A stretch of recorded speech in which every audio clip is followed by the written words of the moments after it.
Lazarus has done it again. It's all Fernando Bale, the champion, well clear of Waymore's Blues, and Fernando Bale.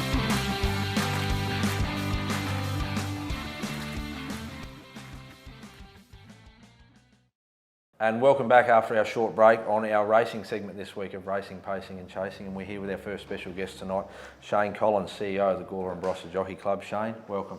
Thanks, Aaron. Good to be here, mate. Yeah, pleased to have you on board. And firstly, we must point out that you and your board are a major sponsor of our show, and we thank you for having the vision to understand the power of social media and also internet TV and coming on board supporting Racing, Pacing and Chasing for their inaugural year, you could say.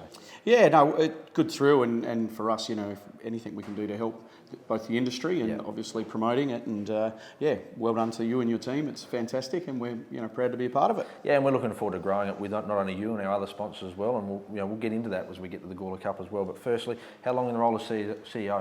Time's flown, just over 3 years already, mate. Yeah, right, so okay. just did 3 years last month. So it's gone quite quickly. Yeah, it certainly has. Now, facilities on the course at the Gawler and Barossa Jockey Club, they're outstanding facilities, headlined by probably the Wolf Blast Pavilion. That's an excellent function centre, not only for race days, but in general. Can seat nearly 300 people. But maybe just tell us a little bit about that journey of not only that pavilion, but the upgrades you've made, and some only more recently leading into this year's Cup. Yeah, it's a good point, Aaron. We're quite lucky because of our facilities are quite modern. Yep. While the racing industry's been around for many, many years, unfortunately a lot of the facilities have too. Yeah. And Gawler's decision, back some 10 years ago to do the redevelopment is just an absolute bonus for us as a club. So the facilities themselves are really accommodating, whether it's inside, whether it's just outside. Yep. Everything's on an elevated level, so any patron can come and be in any position and be able to see the racing really well. And we've developed a little bit more over recent times. Obviously, the Wolf Blast Pavilion was only put in just before I started, Yep. So it's coming up to about its 4th year.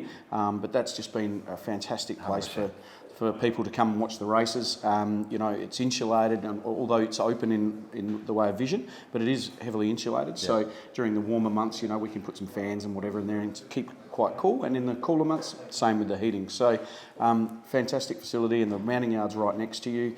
We've just increased in the last month or so. We've put a new decking area on the side of the pavilion, so it gives you a real good platform to view the home straight and the mounting yard for the horses. So ever evolving and always trying to improve them. And one of probably the major upgrades to the facility was the track itself. Yeah. That was a lengthy project. You're off the scene for quite some time, so it must have had a financial burden on the club as well, not having that revenue coming in. But and also the trainers, it would have caused a lot of disruption to them. You have a number of trainers in the area, and horses train on the track each morning. Absolutely, and as you know, being around the industry, your racetrack is your bread and butter. 100%. And we've put a lot of time, a lot of effort, and a lot of resources into our racetrack. And we had to pull up stumps. I think it was in my first year. We had 6 months off to redo the whole track. We basically shaved it back to a bare table and started again and let the growth pattern start. But it's been, while it was a little painful to get through, we're seeing the rewards of that now. We've got a really good turf, a really good deep-rooted turf, which has given us a great balance through the winter and the summer.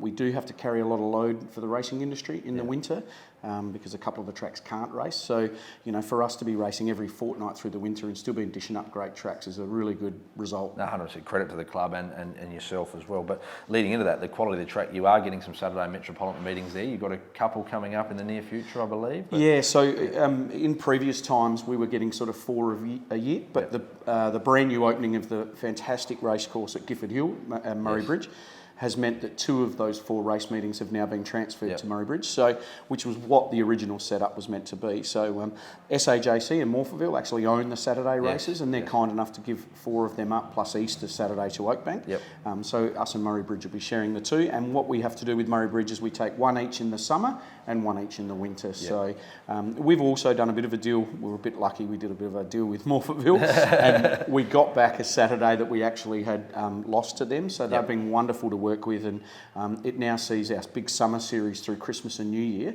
We've got a couple of Saturday Metropolitan race meetings. They're always very popular. As are the twilight meetings, and we lead into the twilight meetings. We're coming into that spring, summers, those months, and your feature race meeting, the Gawler Cup. It's a twilight event, and I tell you what, we only said on the show last week, and you probably tuned into our first episode, and we told viewers to clear the diary. If you're not if you're in Gawler and you're not at the Gawler Cup, you should stay in your house and be locked in your house. So true. Look, it's ever evolving. It's when I started, Gawler had no twilight race meetings, and it was a thing that's been happening obviously around the country with racing. We've been lucky enough to get a few of those events now, and then I'm really proud of our board and our committee, because we threw, the Gawler Cup's always been a Sunday event, and I went to them with the vision of let's try this, and we sat down and had a really good chat about it, and I got a positive response for them, and then we made the decision to move the Cup to a Friday twilight. Big night of racing, Group 1 racing from Moonee Valley, and we really lead that event in. And obviously it's Cox Plate weekend, so horse racing is on everyone's minds and everyone's lips, so we just bounce into that Friday afternoon slot, and last year being our first year was a huge success. And you would suggest, with the response we've already got and the ticket sales, it's only going to get bigger and better as we go forward. I haven't even spoken to Rock about this. I reckon we should discuss off air. I love the cow cutter that leads into it. I reckon we should look at doing this show live from the cow cutter. Great idea. Do it live on social media. And we'll run this show live. It's on what is it? The cow cutter we do on the Thursday night, the night before the Cup. But we've also, what we've done, and one thing that we've really worked on with the Cup, is we actually try and involve the community. So we've got some events that we're doing through the week. So Tuesday morning we do a breakfast with the stars at the track. So we get all their members and patrons to come in, and we cook breakfast for everyone. And then Tuesday night this year, on the Tuesday, we're doing a night owls bowl competition for the Gawler Cup. So we've got plenty of things happening around. I better clear the door. I better clear the week. Yeah, exactly. We'll give you a rest on the Wednesday. Right. You can have a rest on Wednesday. We've got the cow cutter Thursday. I've optioned it a couple of times. I have done that with Warren Barrington. I still remember a funny story, and I shouldn't. I normally catch up with him and do the notes. The night at Wayville was on the week after that, that's right. the Gawler Cup, and I sat down with Warren and did the form there, and I tipped him the one in the first that won at 17-1 at Wayville. He lost the notes that I give him at the cow cutter that night. I think he had a few too many to drink, so we won't let him forgive that one down. No, well, I seen Warren today after Balaclava too, and he's very much the same. The head was down. His horse lost the Cup. I did hear that. He did own the favourite. Now, talking about the Ballot Club, the Cup obviously wants to challenge for that, pin-up country Cup. It is a big event, the Balaclava Cup, but I tell you what, the Gawler Cup is certainly hunting it down very quickly as the race around the country for the year. Yeah, I mean, we've all got our own status and our own spot. The Balaclava Cup's a wonderful historic event and a major part of our racing makeup, and we just want to grow within what we've got. Balaclava's a listed race, got higher quality than probably what our cup's got, but that's okay, because what we've seen the results the last 2 years. We've had a local trainer with the local owners. We've had our own winks. Oh, absolutely. But that's what's made the event grow even more. Everyone's really invested in it because seeing those local people so happy and doing that. So we're really proud of it, and we want it to grow, and not only the Cup but the whole day. So we've created a couple of other races on the day that are going to be quite exciting as well. We're going to obviously the heat of the Jericho Cup, so it's going to be the longest flat race we've ever held. How long is it? 33:40. So right, okay. So just on 2 laps. So that'll be a real cool thing as well. Yeah. No, of course we'll be roaming around on the day doing some interviews with punters, trainers, jockeys, and no doubt yourself at times. But probably while our boss sits in the Maverick Marquee, which we did speak about, he'll be sitting there laughing at us or sipping martinis. But we'll leave that up to him. Now, just quickly, we have we'll speak more as we get closer to the Gawler Cup and probably get you back. But you've signed a major agreement with Cornerstone Stud. So tell us how that benefits everyone involved in the industry and the deal you've come up with, and especially the new racing series that you're about to launch. Oh, it's really exciting, Aaron. We're really proud to partner up with Cornerstone.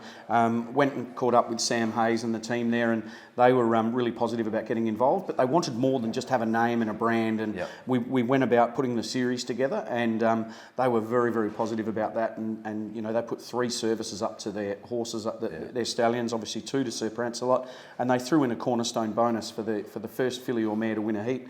And that went off in the first heat, which is exciting. So the ambidexter service is already gone. But we've got a 6-race series, which leads into the final being on a Saturday, our Christmas Saturday. So the final will be a $40,000 race, which is great prize money, plus 2 services to Sir Prancelot. So already talking to trainers, and from the first heat, they're really excited by it. They're supporting it, and I expect to get great nominations moving forward. No, so not only you've got the Gawler Cup happening in late October, we go to the your Christmas Christmas race meet as well. So there's plenty happening as we come through the spring and summer series. But it's been an in-depth interview. I thank you for joining us, and firstly, and foremost, thanks for being involved on this show and giving you our support. And I think together with Piranha Media, Racing, Pacing and Chasing, and the Gawler and Barossa Jockey Club, we can make the racing world take notice of Gawler and where we're at. So absolutely, we're excited to be a part of it. We thank you guys, and the more we can do, the better. Yeah, thank you, and thanks to Shane for joining us as a special guest tonight. But more importantly, thanks to Clay